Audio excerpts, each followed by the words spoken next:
श्री शिवाय नमस्तुभ्यं। महाराज आप सभी लोग जानते हैं कि कार्तिक माह के जो आखिरी के 5 दिन होते हैं उनका कितना बड़ा और विशेष महत्व होता है।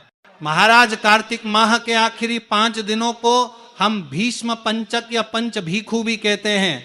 और कार्तिक माह के इन 5 दिनों का इतना महत्व होता है कि जो व्यक्ति पूरे कार्तिक महीने में नियमों का पालन नहीं कर पाता, कार्तिक स्नान नहीं कर पाता, व्रत या उपाय नहीं कर पाता, अगर वह कार्तिक महीने के आखिरी के 5 दिनों में कुछ विशेष नियमों का पालन कर लेता है, कुछ उपाय कर लेता है, तो उसे पूरे कार्तिक महीने में जो स्नान और व्रत करने का फल मिलता है वही फल सिर्फ इन 5 दिनों में मिल जाता है।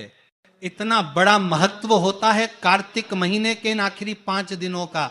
महाराज कार्तिक महीने के आखिरी के 5 दिनों का पता लगाने का सबसे अच्छा तरीका यह है कि कार्तिक महीने में जो देव उठनी एकादशी होती है या 1 नवंबर से लेकर कार्तिक पूर्णिमा 5 नवंबर तक ये 5 दिन माने जाते हैं। इस दौरान अगर आप कुछ नियमों का पालन करते हैं तो पूरे कार्तिक महीने के बराबर फल मिलता है।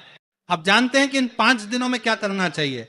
सबसे पहला नियम यह है कि सुबह सुबह ब्रह्म मुहूर्त में स्नान करें, यानी सुबह 4 बजे से 5 बजे के बीच में स्नान कर लेना चाहिए। अगर पूरे महीने नहीं कर पाए तो बस इन आखिरी 5 दिनों में ये स्नान कर लो, पूरे महीने के कार्तिक स्नान का फल मिल जाएगा। इसके बाद दूसरा नियम है व्रत रखना। महाराज इन 5 दिनों में व्रत धारण करना चाहिए। इसे ही पछवी घन का व्रत भी कहा जाता है। जो लोग पूरे 5 दिन का व्रत रख सकते हैं वे अन्न नमक आदि का सेवन न करें और फलाहार करें। अगर किसी को स्वास्थ्य की परेशानी है या पूरा उपवास नहीं कर सकता तो एक समय भोजन करे और एक समय फल फूल खा सकता है। और जो लोग किसी भी कारण से व्रत नहीं रख सकते वे सामान्य भोजन करें लेकिन प्याज लहसुन का प्रयोग न करें। तीसरा नियम है अगर संभव हो तो इन 5 दिनों में हर दिन एक ब्राह्मण को भोजन कराएं और फिर खुद भोजन करें। अगर हर दिन नहीं कर सकते तो कार्तिक पूर्णिमा के दिन 5 ब्राह्मणों को एक साथ भोजन कराएं और फिर स्वयं भोजन करें। चौथा नियम गाय माता को रोटी या चारा खिलाएं। कोशिश करें कि पहली रोटी गाय माता को ही दी जाए, पक्षियों को दाना डालें और उसके बाद ही खुद भोजन करें। 5वां नियम इन 5 दिनों में जमीन पर सोना चाहिए। जमीन पर चटाई या पतली दरिया बिछाकर शयन करें लेकिन बिस्तर पर न सोएं, इससे पुण्य की प्राप्ति होती है। छठा नियम किसी से झूठ न बोलें, अपशब्द न कहें और किसी का दिल न दुखाएं। अपनी तरफ से पूरी कोशिश करें कि किसी को बुरा न लगे। 7वां नियम तुलसी जी, आंवला और बेलपत्र के वृक्ष का पूजन करें। सुबह और शाम इन वृक्षों के नीचे दीपक जलाएं। घर में अगर तुलसी का पौधा है तो उसके पास सुबह और शाम एक मिट्टी का दिया देसी गाय के शुद्ध घी से जलाएं। दिया लंबी बत्ती वाला होना चाहिए।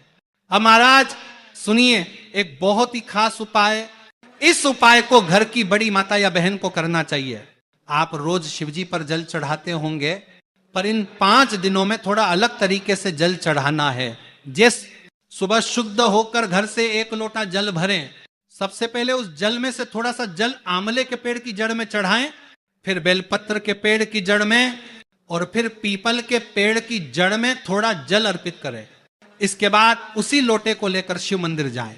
मंदिर में पहुंचकर पहले शिवलिंग की जलाधारी के बीच वाले स्थान पर थोड़ा जल चढ़ाएं।